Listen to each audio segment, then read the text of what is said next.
It has been 135 days since Pam Bondi, the Attorney General, and Kash Patel, the FBI Director, announced in a page-and-a-half long July 6th memo that the investigation into Jeffrey Epstein was over, that he had no client list, that there was nothing to see here, and that everyone should move on. Well, everyone didn't move on. And I think that it's worth kind of keeping that in mind as the House votes to undoubtedly to compel the Department of Justice to release the Epstein files this week. And the Senate, I think, will follow suit. And Donald Trump has said he will sign it because what they are now trying to do is end this thing, right? They are trying to end the bloodletting, politically speaking, of this story because it has been a disastrous story for Donald Trump. It doesn't mean he's not going to be president anymore. It doesn't even mean that Republicans are going to lose the House or the Senate next year, although I think they will lose the House. I don't think it has to do necessarily with Epstein. But what it does mean is that this has been botched, politically speaking, from the start. And it has caused him real damage, particularly within the Republican base. So let's talk a little bit about that. So remember that Donald Trump and J.D. Vance and Pam Bondi and Kash Patel and literally everybody else prior to winning the presidency in 2024 insisted that the Epstein investigation was being covered up at some level by the Democratic administration because releasing all of the files would expose, all these Democratic donors and Democratic bigwigs and Democratic politicians that they hung out with Epstein and they were all part of this sort of pedophile cabal. Then Donald Trump gets into office. And even then, Pam Bondi, the Attorney General, in February is telling Fox News that she's got the client list of who all the people who participated with Epstein. She's got it in front of her. She's reviewing it, and they're going to release everything. And then everything changes.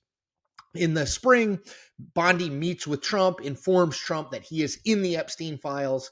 And by July 6th, Bondi and Kash Patel are signing on to a terse memo saying, this is all over with. Nothing to see here, folks. Please disperse.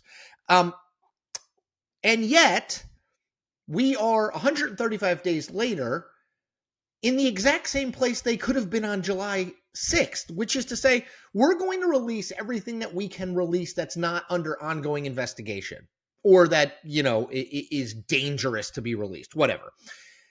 But they didn't.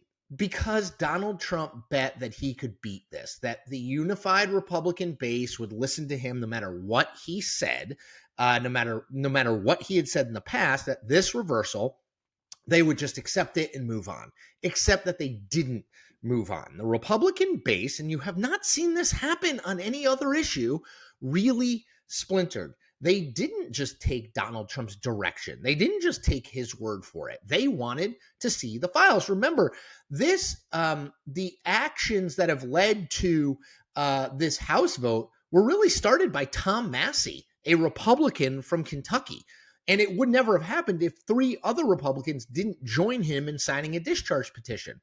So the White House just bet wrong. Donald Trump bet that he could get the Republican base to swallow whatever he gave them without question, and they weren't willing to do it. Now, do I think that this is going to pass the House, pass the Senate, and be signed into law by Donald Trump? I do at this point. I don't see how it wouldn't be.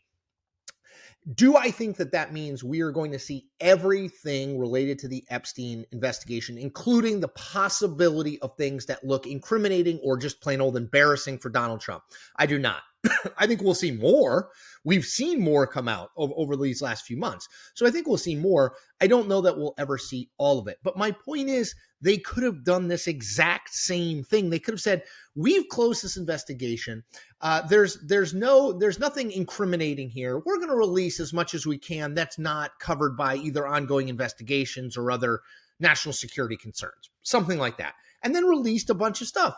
Would it have been a perfect story for Donald Trump? No, because he and Epstein were friends, and they were much closer friends than Donald Trump wants people to believe. But it would have been over by the end of the summer. Instead, this has been a top-of-mind story for most of the last 5-ish months. It took a dip, obviously, during the August recess. It took a bit of a dip during the government shutdown. But this story has been kicking around and getting more public attention, more public support for releasing the Epstein files, more belief that the Trump administration is hiding something for the past 135 days. And they've just plain old mishandled this, politically speaking. There's just no other way. They turned what was a problem or a scratch into a gaping, festering wound.